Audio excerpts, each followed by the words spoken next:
ABC.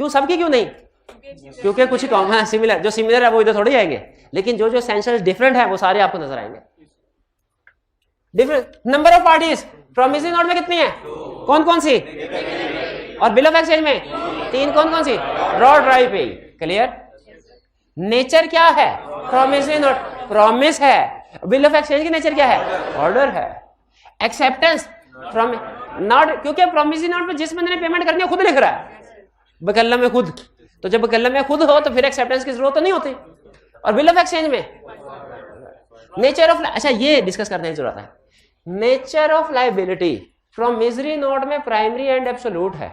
इसका मतलब क्या है? लिखने वाला खुद ही जिम्मेदार है, वो पहली ही पार्टी है, उसी की जिम्मेदारी है, लिखने वाले की ही जिम्मेदारी है कि वो पे करे, लिखने वाले की ही जिम्मेदारी है कि वो, प्राइमरी लायबिलिटी उसी की है, किसी और की नहीं।